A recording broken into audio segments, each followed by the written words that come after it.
Karnataka Apartment Ownerships Act 1972.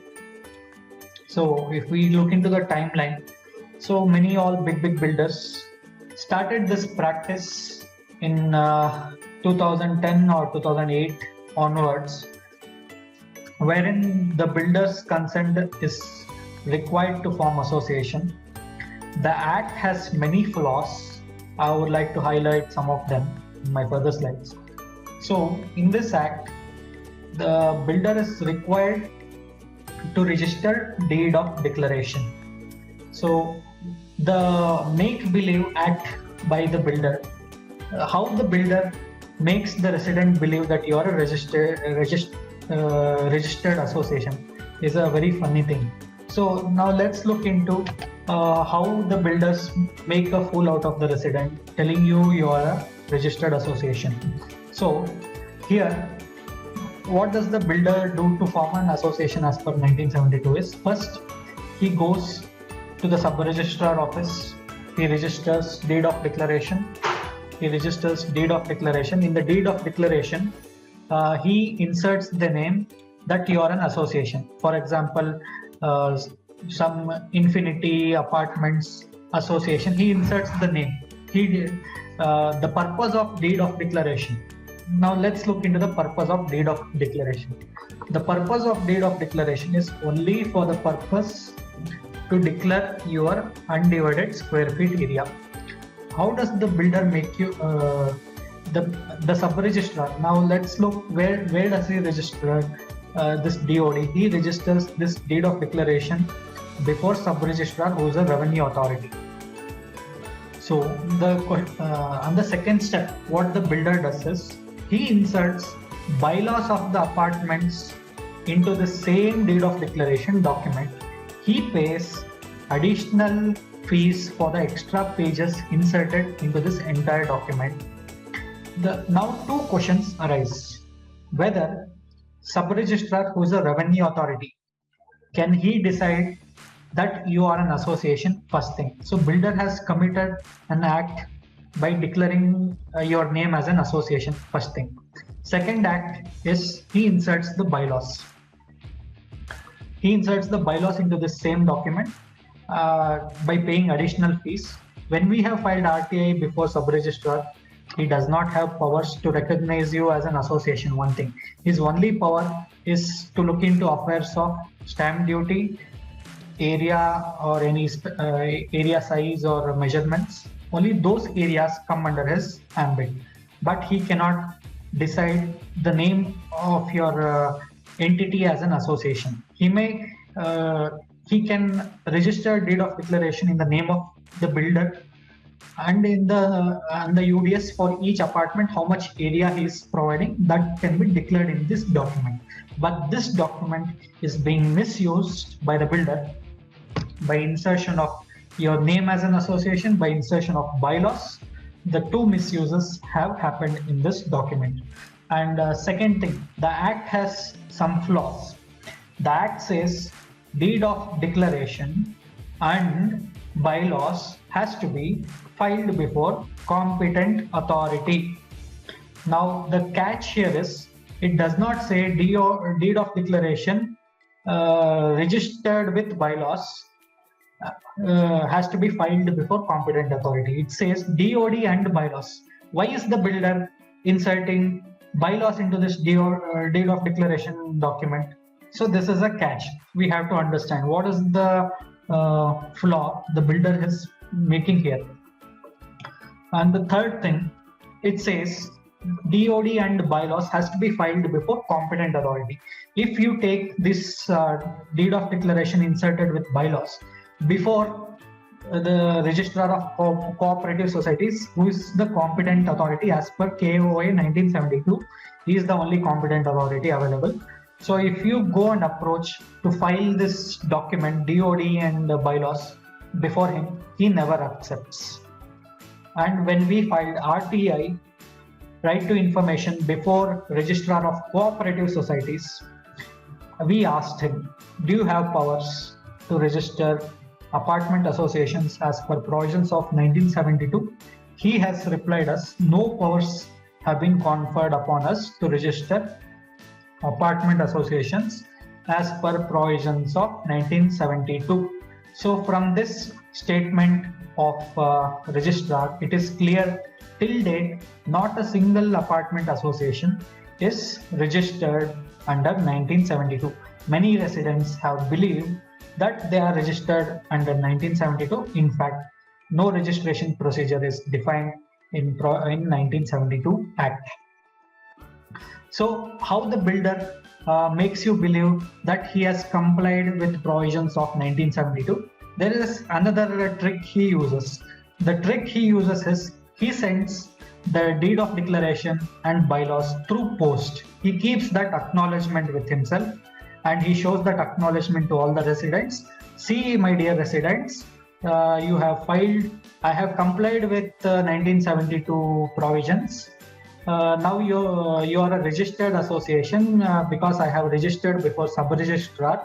Now you can go run your association. And there is the problem here is sub-registrar does not have powers to register your bylaws. He does not have powers to decide your name as an association. Two things are clear. And third thing, the competent authority registrar of cooperative societies does not accept physical filing. So the builder, he sends it by post, he keeps that acknowledgement and he tells you that he has complied with provisions of 1972. It's a make-believe act done by the builder. So 1972, the clause is like make-believe. So now coming to several disadvantages if you are registered as a 1972. The problems here is there is no registration certificate issued under this act because the act itself does not have any provisions for registration. The competent authority has raised their hands. No powers has been issued to us to register apartment association. So it's again a question whether are you a registered association if you are a registered association. In one of the cases, high courts have recognized the 1972 association for the purpose of collection of maintenance only. But if disputes like tomorrow, election disputes, there is some anomaly in elections conducted or there is misappropriation of funds, tomorrow again the High Court will have to ask the competent authority to interfere and investigate into the election disputes and misappropriation of funds, these two subjects. Again, the competent authority, the registrar will say, I have not been given any powers by the state government because the state government has not framed any rules defining my powers, defining my ambit and scope of jurisdiction. So I have no powers to look into the affairs of association registered as per 1972. It is like a hung situation. The third disadvantage I would like to say, my friends, so every year there is no provisions to renew your association, meaning every year if you are a cooperative society, I will discuss about cooperative society later. Every year you need to renew by submitting your minutes of meeting, resolutions of board meetings, audit reports every year, and you need to place them. You need to place them so that there is records maintained at a particular place. And if it is maintained, 1972 is more of self-regulatory. Residents themselves regulate all these things. So when it is self-regulatory, there is possibility for destruction of all these documents, and some of the residents may not get access to all the resolutions, board meetings, audit reports. There are instances where misappropriations of funds have happened.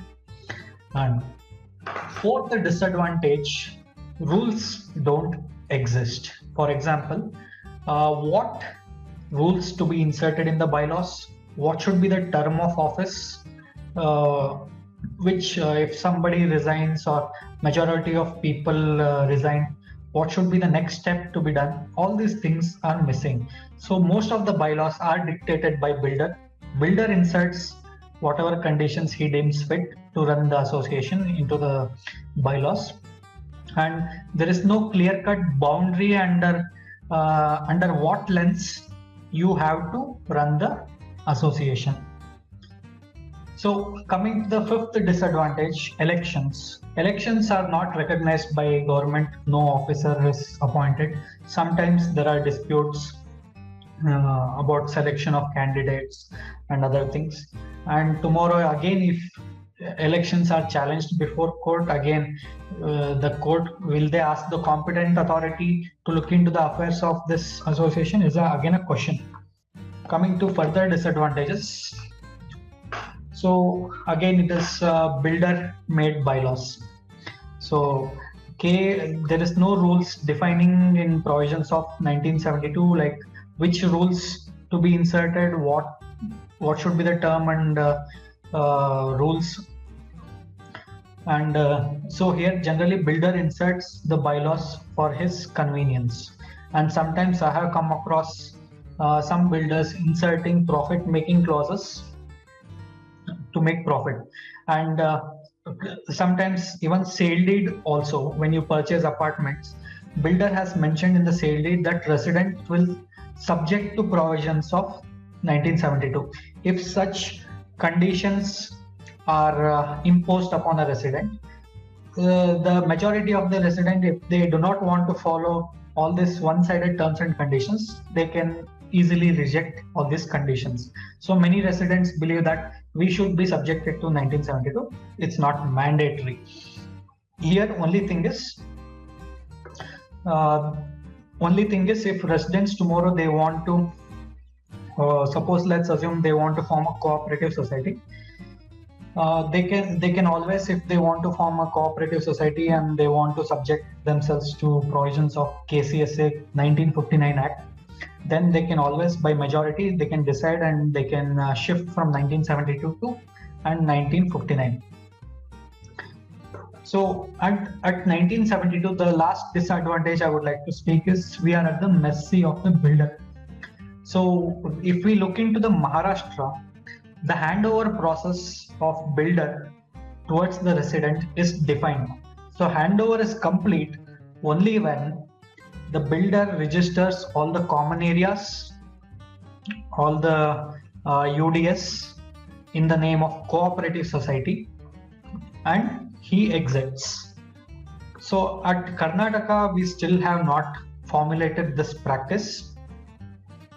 So because one more issue we will face under 1972 is our identity crisis, because we don't have a certificate of registration under 1972. Whether tomorrow, if any law changes, will it be possible for our 1972 associations to register common areas, all the land areas where the apartments have been built in the name of association, is again a question mark. So we are still at the mercy of builder. Tomorrow, if we have to do any repair works, reconstruction, and all these things for plan approval, again we have to approach the builder. And in Maharashtra and all, where buildings age has come down. So Maharashtra, the apartment culture started in 1970s, and today in 2000 and 2010 and all, they have come for reconstruction, redevelopment. Many dilapidated buildings have come, their age has come to an end. Again, because all these problems Maharashtra faced, they were able to make clear-cut laws on handover of this association.